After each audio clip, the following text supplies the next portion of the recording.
청취자 여러분, 누군가 한밤중에 흉기를 들고 여러분의 집에 침입했다고 한번 상상해 보시죠. 네, 정말 생각만 해도 끔찍한 상황이죠. 그렇죠. 캄캄한 어둠 속에서 그 도둑과 맞서 싸우다가 그를 죽게 만들었다면 여러분은 무죄입니다. 하지만 만약 해가 완전히 뜬 밝은 대낮에 똑같은 일이 벌어졌다면 어떨까요? 낮이라면 상황이 완전히 달라지죠. 살인범으로 처벌받게 됩니다. 맞습니다. 바로 살인범이 되는 거예요. 지금 들으신 이 이야기가 무슨 현대 법학자들의 복잡한 사고 실험이 아니고요. 수천 년 전 그 고대 중동의 사막 한가운데서 쓰인 법전에 등장하는 실제 규정입니다. 네, 사실 많은 분들이 고대 종교 텍스트라고 하면 뭔가 그저 먼지가 켜켜이 쌓인 낡은 계율이나 좀 비이성적인 미신들의 집합일 거라고 지레짐작하시곤 하잖아요. 솔직히 저도 약간 그렇게 생각했거든요. 무조건 눈에는 눈, 이에는 이, 이런 식으로만 되어 있을 줄 알았어요. 하지만 방금 말씀하신 그 낮과 밤의 침입자 규정만 보더라도 그런 선입견이 완전히 깨지게 되죠. 오늘 우리가 깊이 탐구할 텍스트는 성경의 출애굽기 22장이라는 고대 문헌입니다. 네, 오늘 이 깊이 있는 탐구, 오늘의 딥다이브 미션은 아주 명확합니다. 이 고대 텍스트가 단순한 옛날 규칙의 나열이 아니라 고대인들이 경제적 손실이나 도덕적 경계, 그리고 사회적 약자 보호를 얼마나 치밀하게 설계했는지 파헤쳐보는 거거든요. 맞습니다. 이 안으로 들어가 보면 고대인들이 공동체를 유지하기 위해 고안한 시스템이 얼마나 정교한지 확인하실 수 있을 겁니다. 청취자 여러분께서도 오늘 이야기를 들으시면서 지금 우리가 살고 있는 이 거대하고 복잡한 현대 자본주의 시스템과 한번 비교해 보시기를 권해드립니다. 자, 그럼 본격적으로 파헤쳐보죠. 제일 먼저 등장하는 파트가 놀랍게도 아주 구체적인 경제적 손실과 배상에 대한 부분이에요. 네, 텍스트 시작부터 가축 도둑질에 대한 구체적인 배상 비율이 명시되어 있죠. 맞아요. 소를 훔치면 5마리로 갚고 양을 훔치면 4마리로 갚으라고 되어 있거든요. 그러니까 똑같이 남의 가축을 훔쳤는데 왜 소는 5배고 양은 4배일까? 이게 참 흥미롭더라고요. 그 부분에 대해서는 어떻게 분석해 보셨나요? 제 생각에는 이걸 약간 현대의 징벌적 손해배상의 아주 정교한 초기 형태로 볼 수 있지 않을까 싶었어요. 왜냐하면 고대 사회에서 소는 그냥 고기를 얻는 동물이 아니라 막 밭을 가는 요즘으로 치면 트랙터나 다름없는 핵심 생산 수단이잖아요. 트랙터. 네, 아주 정확하고 훌륭한 비유입니다. 반면에 양은 털로 스웨터를 짜거나 식량으로 쓰는 정도에 가깝고요. 그러니까 소를 잃어버린다는 건 단순히 재산 일부가 없어지는 게 아니라 그 집안의 생계 시스템 전체가 멈춰버리는 치명적인 일이니까 배상 비율을 다르게 한 거 아닐까요? 완벽한 분석입니다. 여기서 우리가 주목해야 할 메커니즘이 바로 그 정밀한 비례의 원칙이거든요. 단순히 맹목적인 복수가 아니라는 거죠. 무조건 똑같이 갚아주는 게 아니라요. 그렇죠. 방금 말씀하신 것처럼 농경사회에서 소를 잃는다는 건 당장의 파종 시기를 놓친다는 뜻이고요. 이는 곧 그의 농사를 완전히 망쳐서 빚더미에 앉거나 심하면 가족 전체가 노예로 팔려갈 수도 있는 그런 연쇄적인 경제적 붕괴를 의미합니다. 와, 진짜 생존이 달린 문제네요. 네, 그래서 이 법은 가해자에게 피해자가 입은 당장의 손해뿐만 아니라 미래의 잠재적 손실까지 싹 다 계산해서 책임을 지우고 있는 겁니다. 이 정밀함은 오프닝에서 언급하셨던 낮과 밤의 침입자를 구분하는 규정에서도 아주 확연히 드러나죠. 맞아요. 아까 그 오프닝 이야기로 다시 돌아가 보면 저는 솔직히 도둑을 잡은 건 똑같은데 낮과 밤을 도대체 왜 그렇게 엄격하게 나눴을까 되게 궁금했거든요. 당시에 무슨 CCTV가 있는 것도 아닌데 밤인지 낮인지 어떻게 증명했을까 싶기도 하고요. 아주 중요한 포인트입니다. 여기서 밤과 낮이라는 건 단순히 물리적인 시간의 차이를 말하는 게 아닙니다. 심리적인 맥락과 그 위협의 본질을 구분한 거거든요. 심리적인 맥락이요? 네, 캄캄한 밤에 정체불명의 침입자를 마주했다고 생각해 보세요. 이 사람이 내 물건만 훔쳐갈지 아니면 무기를 들고 내 가족의 목숨까지 해칠지 알 방법이 전혀 없습니다. 극도로 생명의 위협을 느끼는 상태죠. 무조건 정당 방위가 인정될 수밖에 없는 두려운 상황이네요. 그렇죠. 이때 방어 행위로 침입자를 죽이는 건 생명권을 지키기 위한 정당방위로 인정됩니다. 하지만 해가 뜬 대낮이라면 상황이 완전히 다릅니다. 상대방이 무기를 들었는지 아니면 단순히 창고에 있는 곡식을 노린 단순 절도범인지 시각적으로 파악이 가능하잖아요. 아하, 상대가 재산만을 노렸다는 걸 뻔히 인식할 수 있는 상황이라는 거군요. 맞습니다. 그런 상황에서 사람을 죽이는 건 나의 재산권을 지키기 위해 타인의 생명권을 과도하게 빼앗은 과잉방위이자 살인으로 규정하는 겁니다. 와, 수천 년 전 사람들이 재산권과 생명권의 무게를 저울에 올려놓고 철저하게 우선순위를 매겼다는 게 진짜 경이롭네요. 게다가 그 뒤에 이어지는 일상적인 분쟁 규정들을 보면 디테일에 한 번 더 놀라게 되거든요. 어떤 부분에서 가장 놀라셨나요? 예를 들면 남의 밭에 자기 짐승을 잘못 풀어놓아서 먹이게 하면 자기 밭에 가장 좋은 것으로 배상해야 한대요.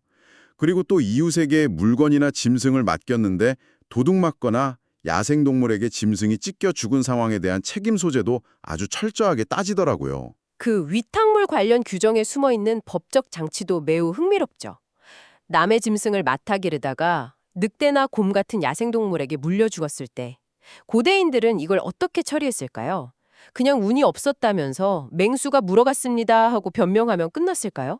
에이, 이 법전의 디테일로 볼 때 절대 그냥 안 넘어갔을 것 같은데요? 아닙니다. 이 법전은 그 찢긴 사체의 일부를 반드시 증거물로 가져와야만 배상 책임을 면할 수 있다고 아주 명시를 해두었습니다. 아, 그니까 막 현대의 보험사가 교통사고 현장 사진이나 블랙박스 영상을 막 요구하는 것처럼 명확한 인과관계를 증명하라는 거군요. 그렇습니다. 고대 사회에서 재판이란 종종 힘 있는 권력자나 왕의 변덕에 좌우되기 일쑤였거든요. 하지만 이 시스템은 누군가의 말이나 권력이 아니라 객관적인 물증을 통해 책임 소재를 가리도록 법제화한 겁니다.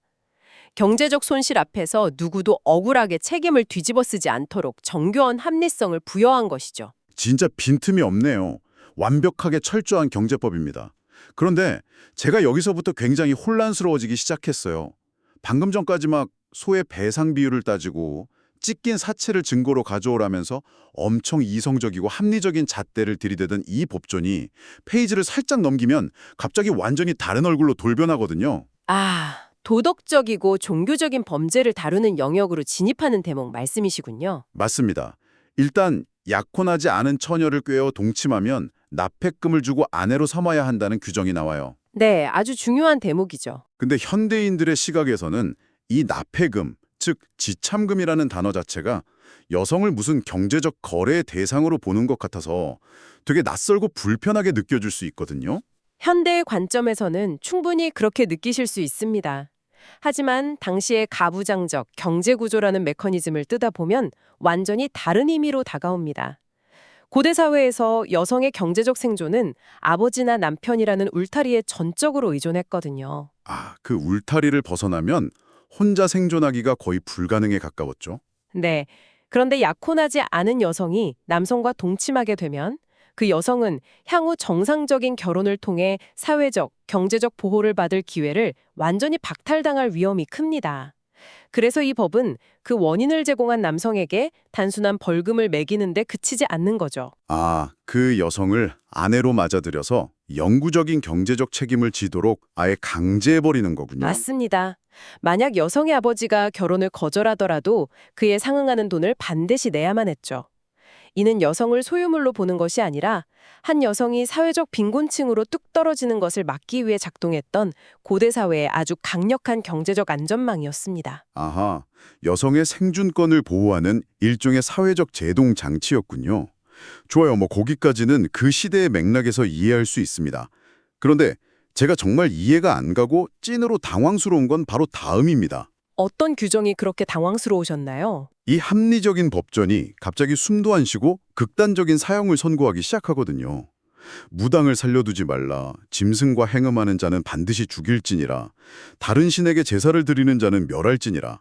아니, 짐승에게 찢긴 사체까지 증거로 요구할 만큼 이성적이던 사람들이 왜 갑자기 이런 무시무시하고 타협 불가능한 사형 규정들을 경제법 한가운데 떡하니 섞어 놓은 걸까요? 극명한 대비처럼 보이긴 하죠.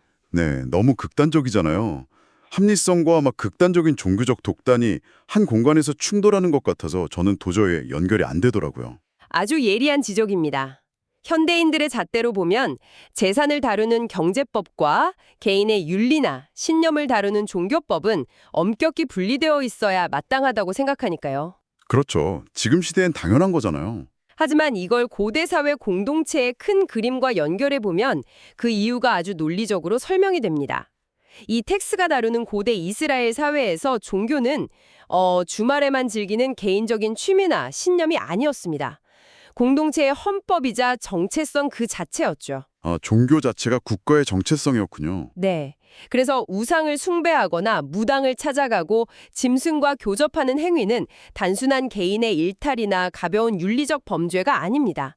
이 사회 전체를 지탱하고 주변의 수많은 타 민족들과 자신들을 구별짓는 근본적인 세계관을 뿌리부터 갉아먹는 치명적인 위협으로 간주된 겁니다. 그러니까 단순히 나쁜 죄를 지은 게 아니라 공동체의 기초 체제를 완전히 전복시키려는 약간 국가 반역죄 같은 무게로 받아들였다는 건가요? 정확합니다.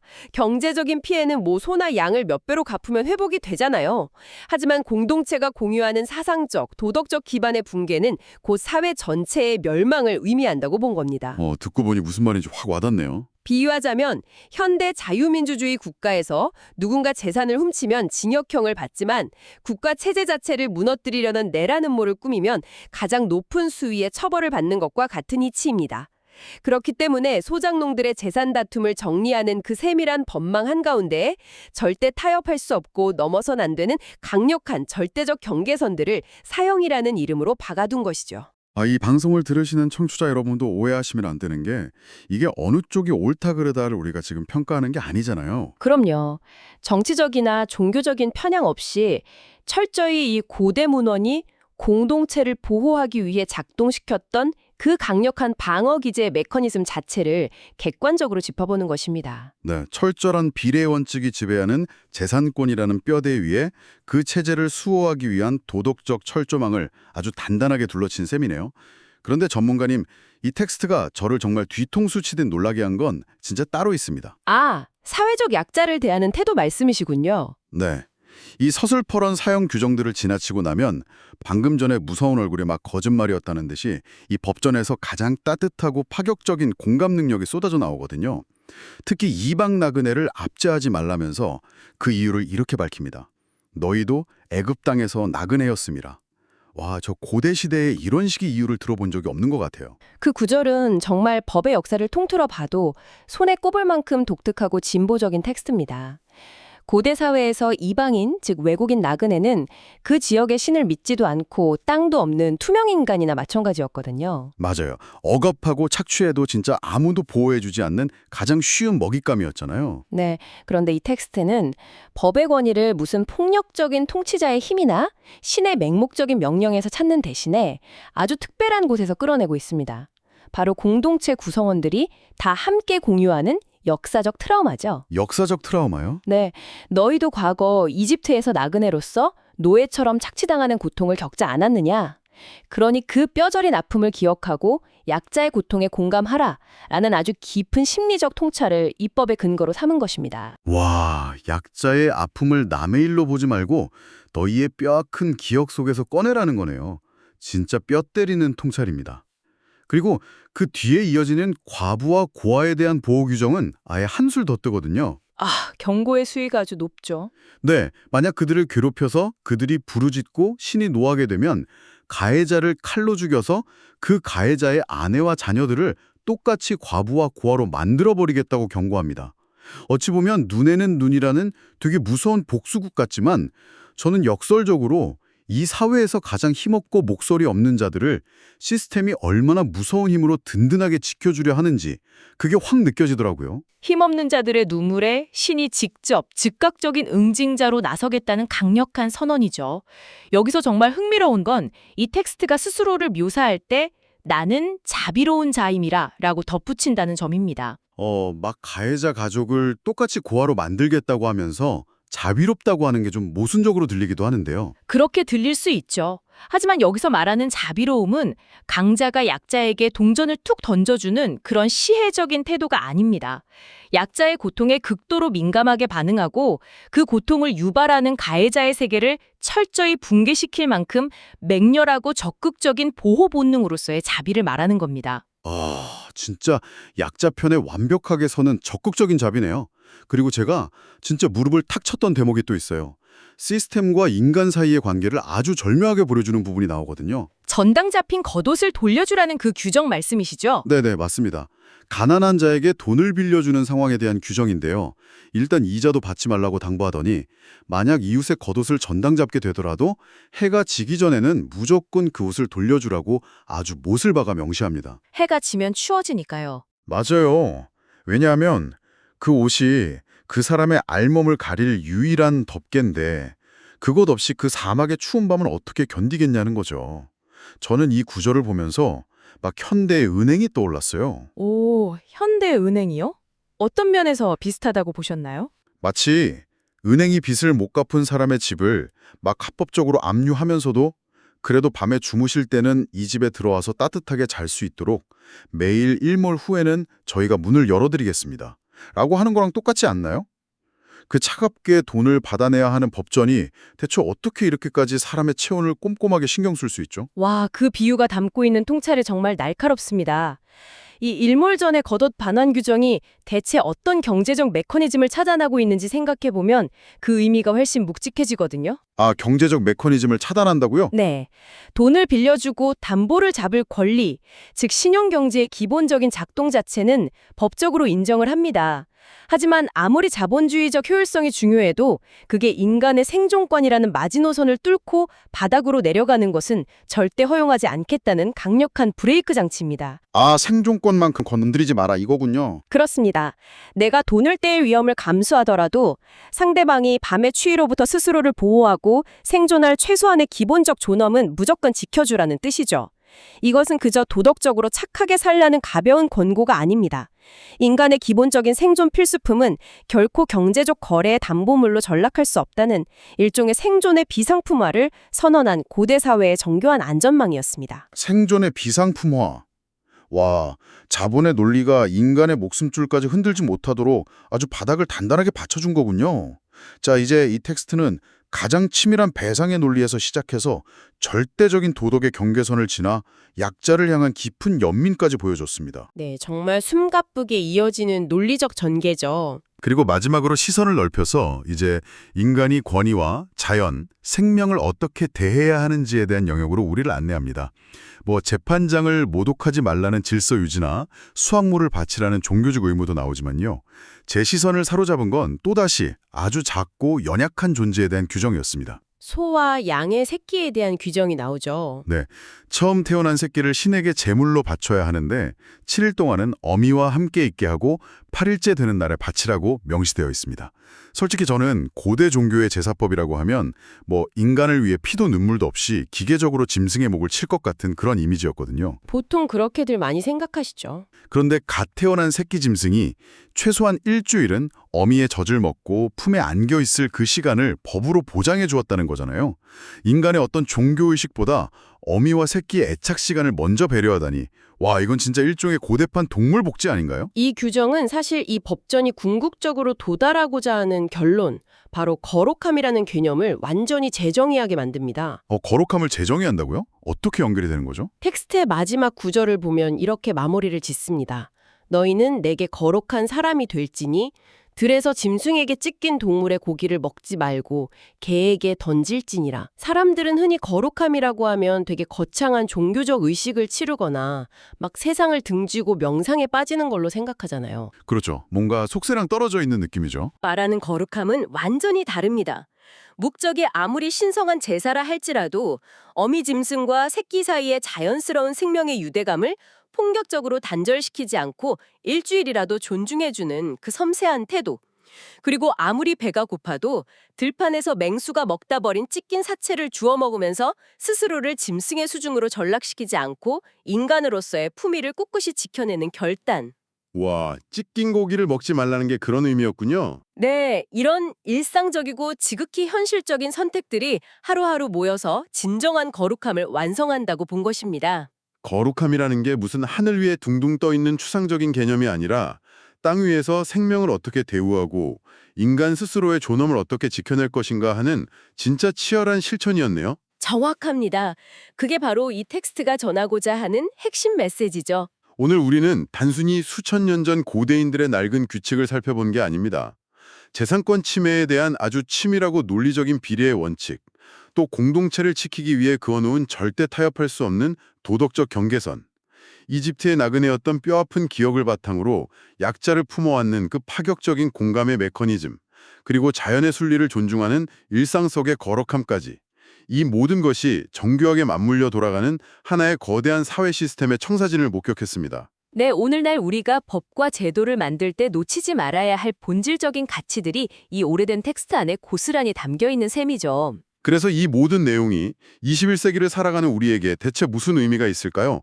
박물관에 박제된 고대 문헌인 줄 알았던 이 텍스트는 오히려 첨단을 달리는 우리 시대의 시스템을 향해서 아주 묵직한 질문을 던집니다.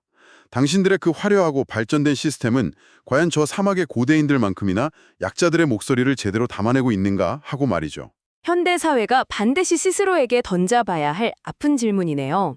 오늘 깊이 있는 탐구를 마치면서 청취자 여러분께 마지막으로 한 가지 질문을 남기고 싶습니다. 오늘 밤 해가 지기 전에는 빚쟁이의 유일한 겉옷을 반드시 돌려주어야 한다고 명시했던 고대인들의 그 서늘하지만 따뜻한 일몰의 규칙을 다시 한번 생각해 보시길 바랍니다. 네, 생존의 존엄을 지켜주던 그 규칙 말이죠. 모든 가치가 개인의 신용 점수와 데이터로 철저하게 매겨지는 이 차갑고 빠른 현대 자본주의 사회에서 오늘날 우리가 잃어버린, 그리고 이 시스템 안에 반드시 되찾아 놓아야 할 현대판 일몰전의 겉옷은 과연 무엇일까요? 오늘 하루 여러분의 분주한 일상 속에서 그 답을 한번 조용히 탐색해 보시길 바랍니다. 오늘의 깊이 있는 탐구는 여기서 마치겠습니다. 함께해 주신 여러분 감사합니다.